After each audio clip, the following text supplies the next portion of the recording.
Bhaktimala TV ప్రేక్షకులందరికీ నమస్కారములు. మీ గ్రహబలం కార్యక్రమానికి ఘన స్వాగతం.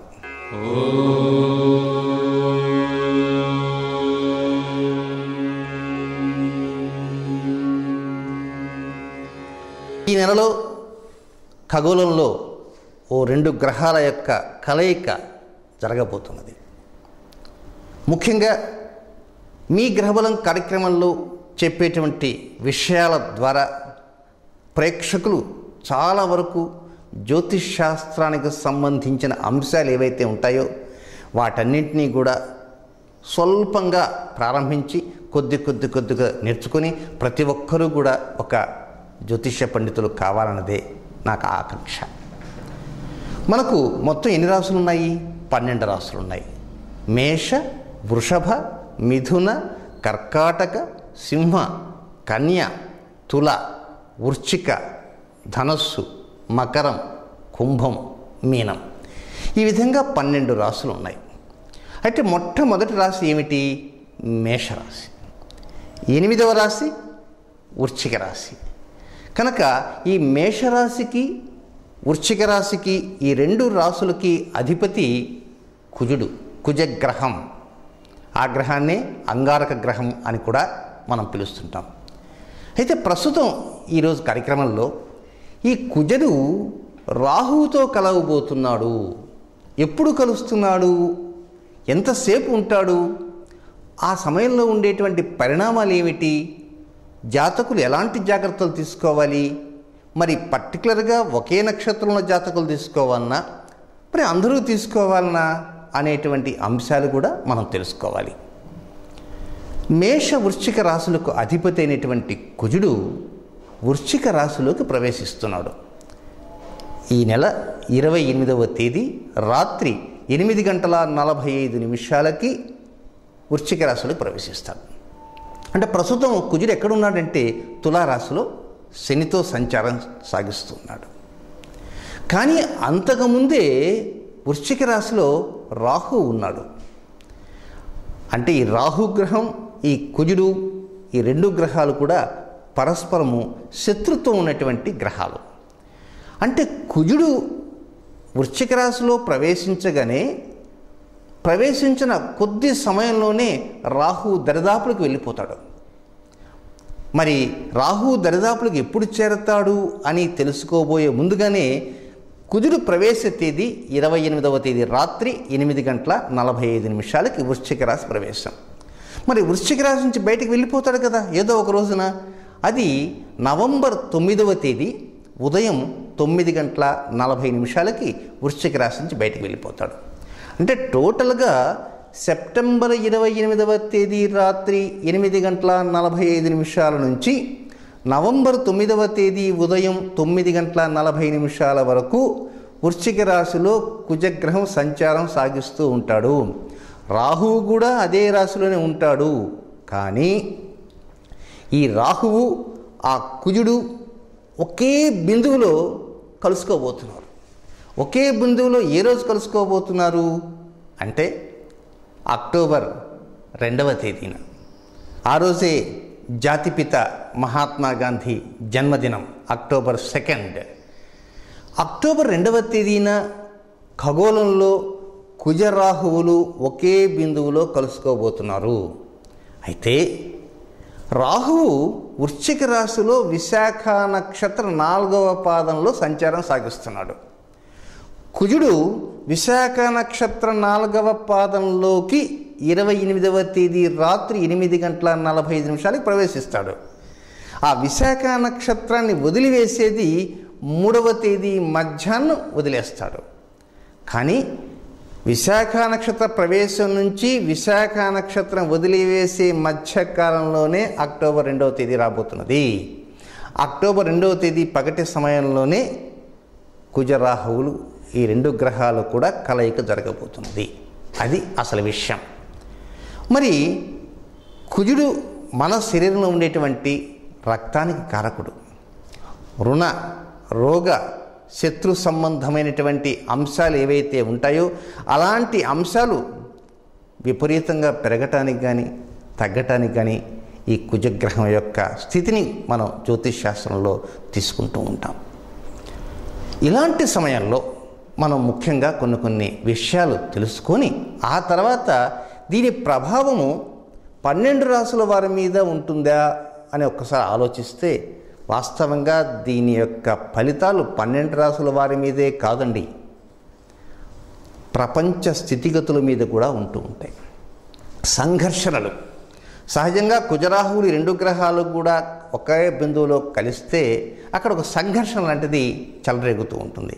కనుక అలాంటి సంఘర్షణ వృశ్చిక రాశిలో జరుగుతుంది కనుక అది మేషరాశి వారికి 8వ స్థానం, అష్టమ స్థానం అవుతుంది. వృషభ రాశి వారు ఉన్నారు, ఆ వృషభ రాశి వారికి భార్యాస్థానం లేక భర్త స్థానం. అలాగే మిథున రాశి వారికి రుణ రోగ శత్రుస్థానం. కర్కాటక రాశి వారికి సంతాన స్థానం. అలాగే సింహరాశి వారికి వృత్తి, వ్యాపారం, ఉద్యోగం, ఆరోగ్యం, గృహ, మాతృస్థానాలు. కన్యారాశి వారికి సోదర స్థానం. తులారాశి వారికి ఫైనాన్స్, ఫ్యామిలీ, మాట్లాడాలన్నా చక్కటి చూపు ఉండాలన్నా అలాంటి విషయాలన్నిటి ఏ స్థానం అయితే ఉందో ఆ స్థానాల్లో. ఇక వృశ్చిక రాశికి మానసిక శారీరక స్థానం. ధనుస్సు రాశి వారికి ఖర్చు స్థానం. మకర రాశి వారికి లాభస్థానం. కుంభరాశి వారికి పరిపాలనా స్థానం. మీన రాశి వారికి పితృస్థానం.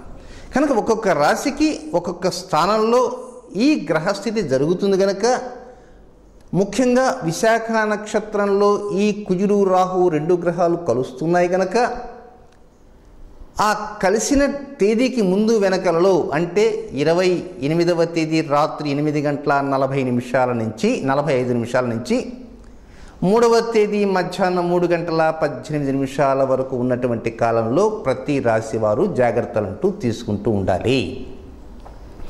కేవలం మనం జాగ్రత్త తీసుకున్నంత మాత్రమే కాదు, ఆ యొక్క పరమేశ్వరుని యొక్క అనుగ్రహం కూడా మనకు ఉండాలి.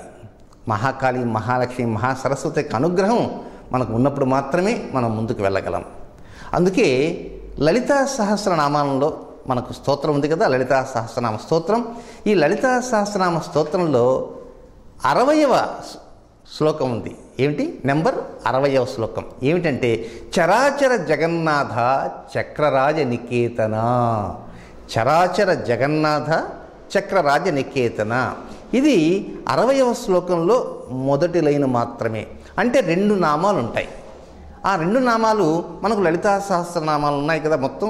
ఆ సహస్రనామాల్లో 244వ నామం ఏమిటిది? చరాచర జగన్నాథాయై నమః. చరాచర జగన్నాథాయై నమః. 245వ నామం ఉంది, అది చక్రరాజ నికేతనాయై నమః. కనుక మన లలితా సహస్రనామాల్లో 244 తీసుకుంటే ఓం ఐం హ్రీం శ్రీం చరాచర జగన్నాథాయై నమః. 245వ నామం ఓం ఐం హ్రీం శ్రీం చక్రరాజ నికేతనాయై నమః. కనుక ఈ 2 నామాలు గుర్తుంచుకోండి. ఇక అసలు విషయానికి వచ్చేద్దాం. ముఖ్యంగా గాంధీ జయంతి రోజున, జాతిపిత మహాత్మా గాంధీ పుట్టినరోజున ఈ గ్రహస్థితి జరుగుతుంది కనుక ఈ గ్రహస్థితి 12 రాసుల వారికి ఒక్కొక్కరికి ఒక్కొక్క స్థానంలో జరుగుతుంది కనుక, పైగా వృశ్చిక రాశిలో అది కుజుని యొక్క స్వక్షేత్రం. మేషరాశి, వృశ్చిక రాశి 2 కూడా కుజుని యొక్క స్వక్షేత్రం. ఆ కుజుని యొక్క స్వక్షేత్రంలో రాహుతో కంజంక్షన్ కలయిక జరుగుతుంది కనుక దాని ప్రభావం వ్యక్తిగత జాతకాలపై ఉండకుండా కొన్ని జాగ్రత్తలంటూ తీసుకోవాలి. వ్యక్తిగత జాతకాలంటే ఉదాహరణకి మేషరాశి వారు ఉన్నారు. వారు కొంత వాయువేగ మనోవేగాలతో స్పీడ్గా పోతుంటారు. చాలామంది యువత కొత్త వెహికల్స్ వచ్చాయి కనుక వారు వాహన వేగాన్ని చాలా వరకు జాగ్రత్తగా తగ్గించాలి. తొందరపడి వేగం పెంచకూడదు. అలాగే వృషభ రాశి వారు ఉంటారు. భార్యాభర్తల మధ్య సఖ్యత ఉండాలి. చిన్న మాటకి, అతి చిన్న మాటకి కోపతాపాలు, అలకలు ఉండకూడదు. ఇల్లు వెళ్ళిపోతుంటారు కొంతమంది, అలా ఉండకూడదు. అలాగే మిథున రాశి వారు ఉంటారు. రావాల్సిన డబ్బులు ఉంటాయి, ఇవ్వవలసిన డబ్బులు ఉంటాయి, లేక అనవసరంగా ఏదో ఒక చిన్న మాట అన్న కారణంగా శత్రువులు ఉండొచ్చు, లేక ఏదో పరిష్కారం కానటువంటి కొన్ని సమస్యలు ఉండొచ్చు, లేదా కొన్ని రుగ్మతలు ఉండొచ్చు. అలాంటి వాటి మీద కూడా కొన్ని జాగ్రత్తలు తీసుకుంటూ ఉండాలి. అలాగే మిథున రాశి వారు సంతాన విషయాల్లో కొన్ని జాగ్రత్తలు, పిల్లలకు కావాల్సిన వివరాలు ఏమిటి, వారు ఎంతవరకు చదువుతున్నారు ఏమిటి, ఇలాంటి వివరాల మీద కూడా కొన్ని జాగ్రత్తలు ఉంటూ తీసుకోవాలి. సింహరాశి వారికి వృత్తి స్థానం, ఏదైనా చిన్న సమస్య ఏదైనా ఉందా, తెలియని సమస్య ఉందా, ఆ తెలియని సమస్యను మనం తెలుసుకోవాలి అనేటువంటి ఉద్దేశం ఉండాలి. ఒక ఉద్యోగమే కాదు, వ్యాపారం, వాహనం, గృహం, వారి తల్లి, ఇలాంటి నిర్ణయాలు సింహరాశి వారు. కన్యారాశి వారికి సోదర స్థానం లేక సోదరీ స్థానం. తులారాశి వారికి వాక్స్థానం కానీ వాగ్దానాలు పొరపాటున 28వ తేదీ రాత్రి నుంచి 3వ తేదీ మధ్యాహ్నం వరకు అనవసరంగా కొంతమంది వాగ్దానాలు చేసేస్తుంటారు. గతంలో అనేక వాగ్దానాలు కూడా ప్రేక్షకులకి తప్పకుండా చెప్తానని, కానీ అది ప్రమాదకరమైనటువంటి సమస్య ఏం కాదు. ఏదో ఒక రోజున మళ్ళీ టీవీలో మనం చెప్పుకుంటాం. కానీ కొన్ని సమయాల్లో డబ్బు ఇవ్వాల్సిన వారికి రేపు మధ్యాహ్నం వచ్చేసేయండి మీకు ఇచ్చేస్తాను అంటే మనం డబ్బు తప్పకుండా ఇస్తాను ఉద్దేశంతో తను వేరే వారికి ఒప్పందం చేసుకొని రావచ్చు. ఆ సమయానికి ఈ వ్యక్తి డబ్బు ఇవ్వకపోతే సమస్య వేరుగా ఉంటుంది. అలాగే వృశ్చిక రాశి వారికి మానసిక శారీరక స్థానానికి సంబంధించిన అంశాల మీద కూడా జాగ్రత్తలంటూ తీసుకోవాలి. ఇక ధనుస్సు రాశి, అనవసరమైన ఖర్చు ఉండవచ్చు, లేదా అనవసరమైన శ్రమ ఉండవచ్చు. ఇక మకర రాశి వారికి లాభస్థానం, ఏదైతే లాభం మనకు వస్తుందనుకుంటారో ఆ లాభం కొంత భాగం తగ్గవచ్చు. ఏదో ముఖ్యమైన పని తప్పకుండా అవుతుంది అని ఘంటాపథంగా చెప్పినప్పుడు ఆ పనిలో ఏదో కొన్ని లోపాలు వచ్చి ఆ పని వాయిదా పడవచ్చు. కుంభరాశి, తాము ఉదయం నుంచి సాయంకాలం వరకు ఏ కార్యక్రమాలు ఉంటాయో ఒక మెథాడికల్గా ప్రిపేర్ అవుతూ ఉండాలి. కనుక ఆ విధంగా మెథాడికల్గా ప్రిపేర్ అవుతున్నప్పుడు కూడా కొన్ని సమస్యలు అంటూ వస్తుంటాయి. కనుక సమస్యలు ఎక్కడ వస్తున్నాయి ఏమిటి అనేటువంటి వివరాలు కూడా తీసుకోవాలి. మీనరాశి వారికి తండ్రి స్థానంలో కానీ పితృవర్గీయుల వివరంలో కానీ తగు జాగ్రత్తలు అంటూ తీసుకుంటూ ఉండాలి. కనుక ఇన్ని జాగ్రత్తలు తీసుకుంటూ కూడా మనం ప్రత్యేకంగా కొన్ని నిర్ణయాలతో ముందుకు వెళ్ళాలి. ఎలాంటి నిర్ణయాలు అనేటువంటి విషయం కూడా మనం తెలుసుకోవాలి. ఇప్పుడు ఒక చిన్న విరామం తీసుకుందాం. విరామం తర్వాత మీ గ్రహబలం కార్యక్రమంలో తిరిగి కొనసాగించి ఆ వివరణ ఏమిటి తెలుసుకుందాం.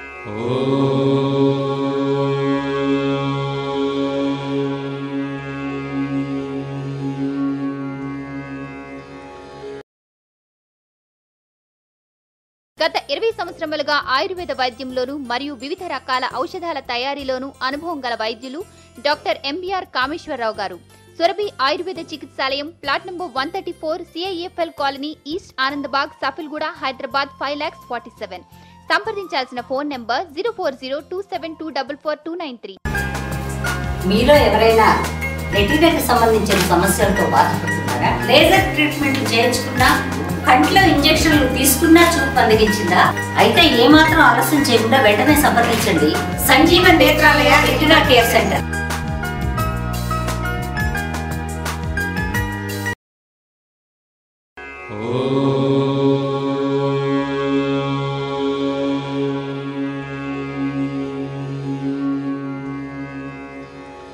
విరామం తర్వాత మీ గ్రహబలం కార్యక్రమానికి పునఃస్వాగతం.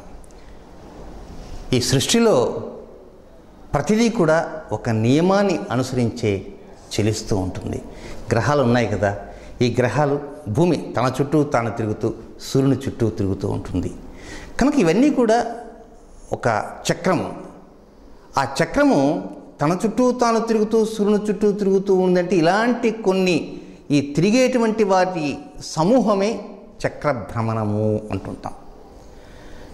ముఖ్యంగా ఈ చక్ర భ్రమణాన్ని గురించి మనం తెలుసుకునే సమయంలో ఎవరి ప్రేరణ లేకుండా తమకు తాముగా తిరిగేటువంటిదంతా కూడా చరజగత్తు.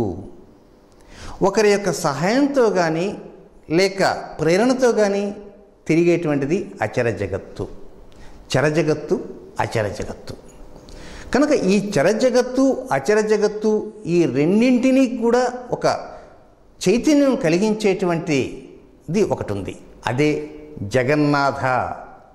చరజగత్తు, అచర జగత్తు రెండింటికి సరైనటువంటి చైతన్యం కలిగించేటువంటి పరబ్రహ్మమే జగన్నాథ అనేటువంటి పరదేవత. కనుక ఈ సృష్టి అంతా కూడా ఒక శ్రీచక్రం ఉండేటువంటి ఒక రేఖా మాత్రంగా మనం తెలుసుకుంటున్నాం గతంలో నుంచి. కనుక ఈ చక్రమంతా తానే అయుండి ఆ చక్రంలో మధ్యలో ఉన్నటువంటి బిందువుగా ఉన్నటువంటి ఆ పరదేవతే చక్రరాజ నికేతన. కనుక ప్రేక్షకులు మేషరాశి నుంచి మీన రాశి వరకు 12 రాశుల్లో ఉండేటువంటి వారు అశ్విని నక్షత్రం కావచ్చు, భరణి నక్షత్రం కావచ్చు, నక్షత్రం ఏదైనప్పటికీ కూడా 29వ తేదీ, 30వ తేదీ, 1వ తేదీ అంటే అక్టోబర్ 1, అక్టోబర్ 2, అక్టోబర్ 3 అంటే 28వ తేదీ రాత్రి 8:45 కుజుడు వృశ్చిక రాశి ప్రవేశం చేస్తాడు. కాబట్టి 29వ తేదీ ఉదయము, 30వ తేదీ ఉదయము, 1వ తేదీ ఉదయము, అక్టోబర్ 2వ తేదీ ఉదయము, అక్టోబర్ 3వ తేదీ ఉదయము కేవలం 5 రోజులు మాత్రమే మీ పూజా మందిరంలో కానీ అవకాశం ఉంటే, లేకపోతే బయట ఆఫీస్కి వెళ్ళే సమయంలో కానీ, లేక తాపీగా కూర్చున్న సమయంలో కానీ తూర్పు దిశగా తిరిగి ఈ లలితా సహస్రనామ స్తోత్రంలో ఏదైతే 60వ నెంబర్లో చెప్పినటువంటి శ్లోకం ఏదైతే ఉందో, చరాచర జగన్నాథ అనేది ఏదైతే ఉందో ఆ నామం 244వ నామం ఓం ఐం హ్రీం శ్రీం చరాచర జగన్నాథాయై నమః.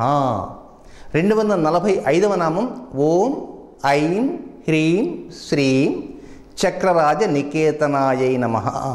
ఈ 2 నామాలు ఒక్కొక్క నామాన్ని 9 సార్లు కానీ, 27 సార్లు కానీ, 54 సార్లు కానీ మీ అవకాశాన్ని బట్టి ఈ 2 నామాలని 29, 30, అక్టోబర్ 1, అక్టోబర్ 2, అక్టోబర్ 3 ఈ 5 రోజులు తప్పకుండా వీలైనంత వరకు తీరిక చేసుకొని ఆ లలితా పరమేశ్వరుని ధ్యానిస్తూ ఈ 2 నామాలని ఓపికనున్న సార్లు, వీలైన సార్లు ఉదయ సమయంలో చక్కగా మీరు ఆ 2 నామాల్ని జపించండి, పారాయణం చేయండి. దాంతోపాటు మీకు తోచినటువంటి నివేదనని ఆ లలితా పరమేశ్వరికి సమర్పించండి. ఆ నివేదన చేసినటువంటి ఏదైతే మీరు చేశారో ఆ నివేదన చేసినటువంటి నైవేద్యాన్ని మీ కుటుంబ సభ్యులందరూ కూడా చక్కగా ప్రసాదంగా స్వీకరించండి. మీ గ్రహబలం కార్యక్రమంలో 29, 30, 1, 2, 3 ఈ తేదీలలో కుజరాహుల యొక్క ఘర్షణకు సంబంధించిన వివరాలు, మరికొన్ని వివరాలు కూడా ఆయా రోజుల్లో తెలియజేస్తాను. ప్రతిరోజు కూడా మీ గ్రహబలం కార్యక్రమం దాదాపుగా అరగంట దాటి 1 గంట వరకు రావటానికే ప్రయత్నం అంటూ చేస్తున్నాం. నిన్నటి రోజే ప్రారంభం చేశాం కనుక అతి త్వరలోనే లైవ్ కార్యక్రమాలు ఇవ్వడానికి కూడా సన్నాహాలు సిద్ధం చేస్తున్నాం. ఫోన్ ఇన్ కార్యక్రమాలు కూడా ఇవ్వడానికి అంతా కూడా సిద్ధం కాబోతుంది. రాబోయేటువంటి అక్టోబర్ 16వ తేదీన ఎట్ ఏ టైం కలిసే పూజలు నా ఆధ్వర్యంలో, నా సారథ్యంలోనే జరగబోతున్నాయి. కనుక మీరు తప్పకుండా ఈ 9 కలిసే పూజను కూడా ఆచరించుకోవడానికి ప్రయత్నం చేయండి. ఇది ఈనాటి మీ గ్రహబలం కార్యక్రమం. తిరిగి రేపటి మీ గ్రహబలం కార్యక్రమంలో కలుసుకుందాం. అంతవరకు సెలవు. నమస్కారం.